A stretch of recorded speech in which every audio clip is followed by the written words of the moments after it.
अस्सलाम वालेकुम स्टूडेंट्स। आज हम यूनिट नंबर 10 का क्वेश्चन नंबर 10 पढ़ेंगे।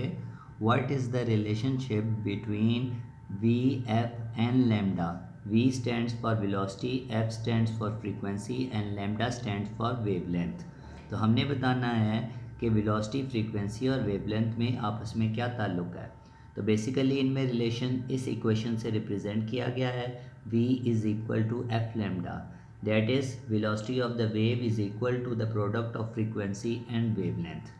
तो इस चीज़ को प्रूव करने के लिए हम स्टार्ट करते हैं relationship between velocity, frequency and wavelength.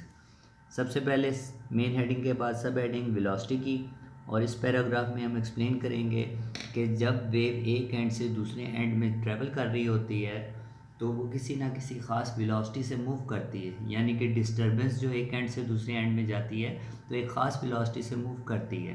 इस वेलोसिटी को बेसिकली वेव वेलोसिटी कहते हैं, और by definition velocity is equal to displacement over time. यहाँ पे लिखा हुआ है velocity is equal to distance over time, क्योंकि हमने पढ़ा था 9th क्लास में जब कोई चीज़ स्ट्रेट लाइन में मूव कर रही हो तो डिस्टेंस और डिस्प्लेसमेंट जो होते हैं they are interchangeable.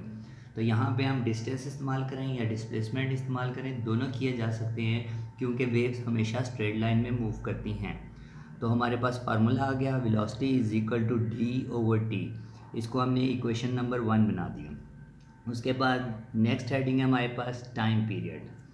Time period होता है वेव जब किसी पॉइंट में से गुजरती है तो उसको जितना टाइम लगता है उसको हम टाइम पीरियड कहते हैं, और जब वेव गुजर रही होती है तो वो डिस्टेंस जो ट्रैवल करती है वो अपनी वेव की लेंथ के बराबर करती है, यानी वेव लेंथ के बराबर। तो इसलिए अगर हम सिर्फ टाइम पीरियड तक ही लें तो ऐसी सूरत में डिस्टेंस ट्रैवल्ड जो होगा वेव का वो वेव लेंथ के बराबर होगा। So we can write the displacement is equal to the wavelength lambda and t time is equal to the time period. So equation 1 becomes, ये equation 1 थी, हमने लिखा v is equal to lambda over capital T।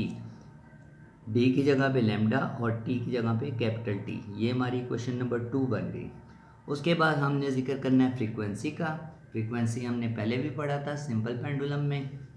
Waves में frequency क्या होती है, एक second में किसी पॉइंट में से जितनी वेव्स गुजरती हैं उसको फ्रीक्वेंसी कहते हैं, यानी कि वेव्स की तादाद जो एक सेकंड में किसी पॉइंट में से गुजरे उसको फ्रीक्वेंसी कहते हैं।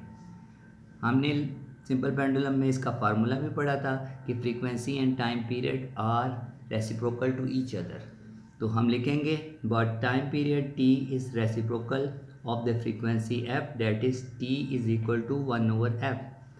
तो ऊपर वाली इक्वेशन में इस बड़े t की जगह पे 1/f पुट कर देंगे तो इक्वेशन बन जाती है v is equal to lambda divided by 1/f, और ये f जो है ऊपर जाके लेमडा के साथ मल्टीप्लाई होगा तो इक्वेशन बन जाएगी